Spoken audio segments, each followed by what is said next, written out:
satu sisi kita bangga APBN kita surplus, tapi di sisi lain efek dari surplus itu ternyata pemerintah harus La ilaha illallah, la ilaha illallah, la ilaha illallah, Muhammadur Rasulullah. Ya Allah, ya salam, lindungi Republik Indonesia dari bencana alam, dari perang saudara.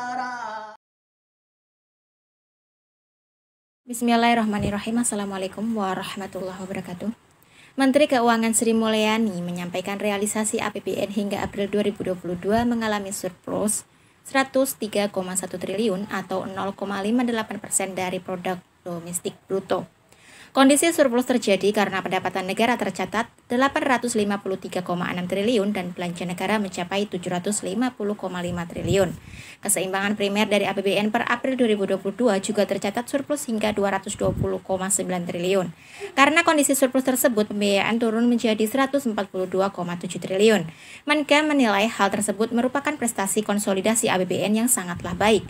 APBN akan terus melaksanakan konsolidasi dan reformasi fiskal demi menjaga APBN yang sehat dan berkelanjutan.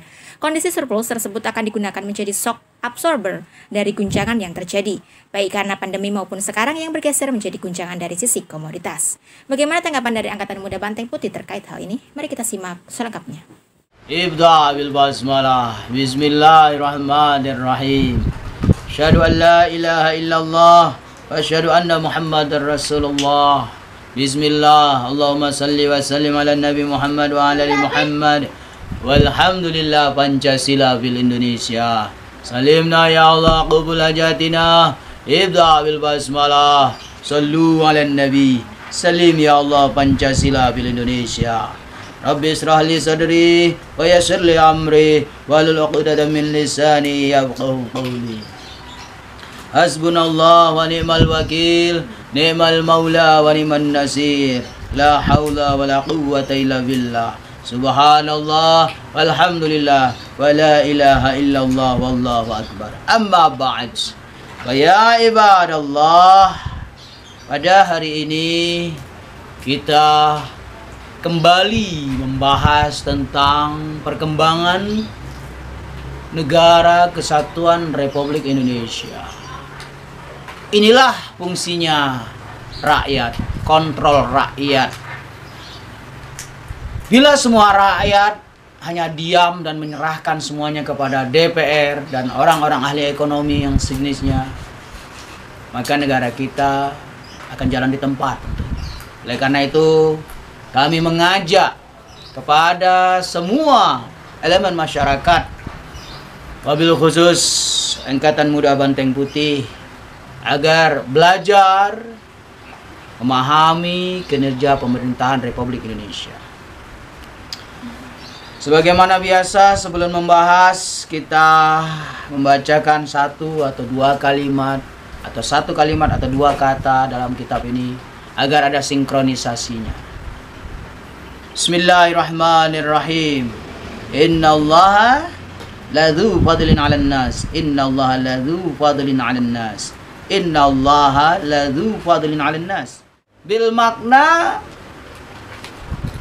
Allah telah memberikan kepada orang-orang tertentu sebagai kemampuan dalam memanage Negara Kesatuan Republik Indonesia.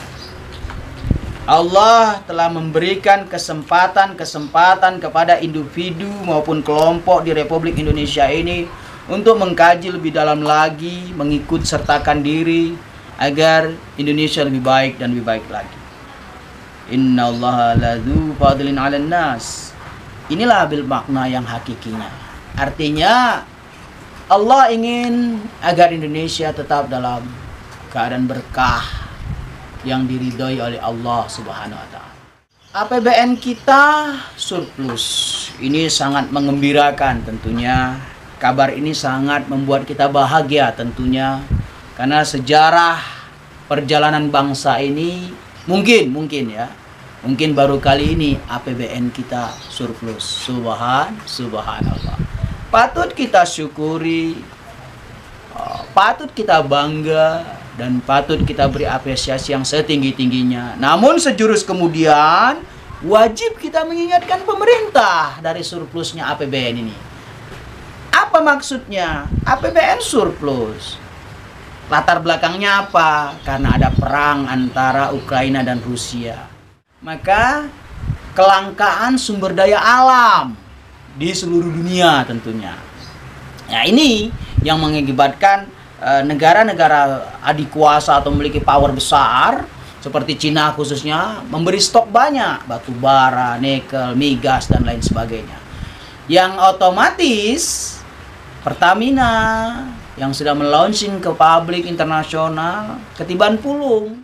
Dan satu hal lagi, pengelola pihak ketiga yang bekerja sama-sama Pertamina ataupun pengusaha-pengusaha swasta yang bermain di batu bara, nikel dan migas ini juga mengalami pemasukan yang besar-besaran, jor-joran, sehingga pendapatan negara lewat pajak itu meningkat berlipat-lipat. Inilah yang mengakibatkan APBN kita surplus. Dan ini harus kita hormati dan harus kita hargai.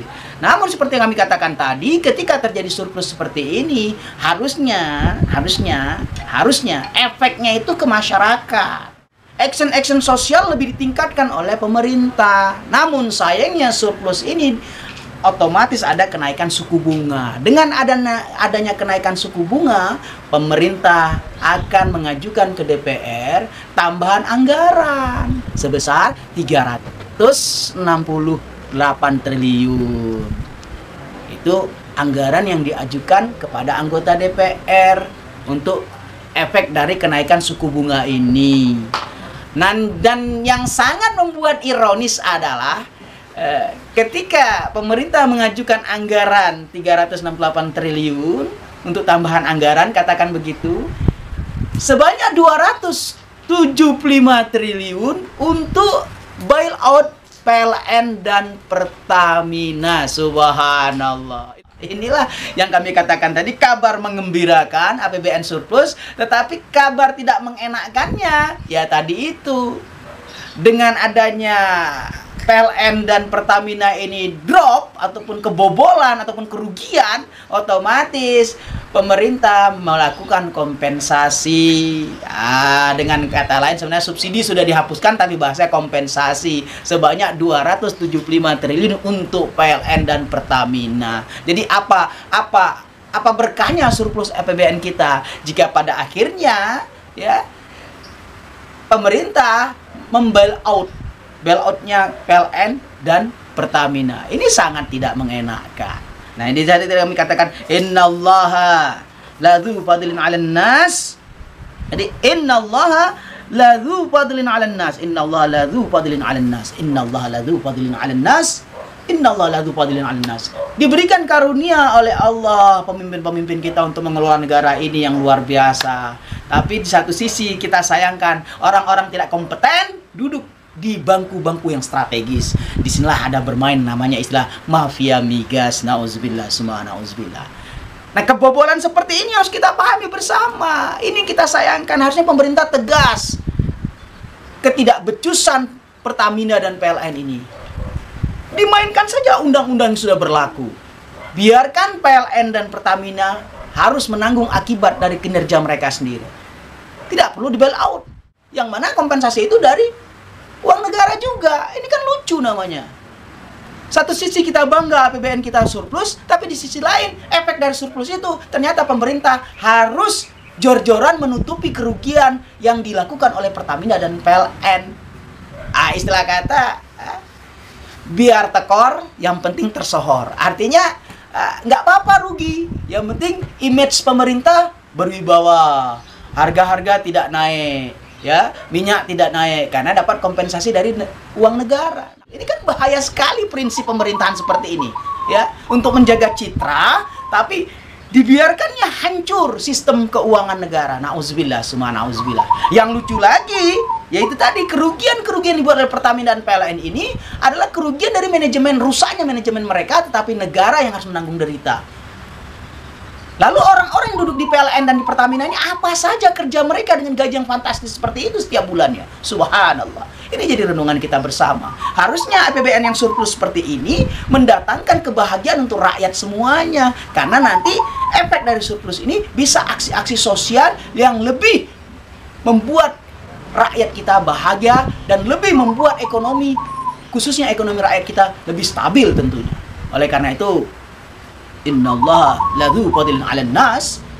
Semoga pemerintahan ini lebih cerdas memilih orang-orang yang kompeten di bidangnya. Semoga menjadi renungan kita bersama. Surplusnya APBN ini bukanlah kabar bahagia, tapi suatu penderitaan.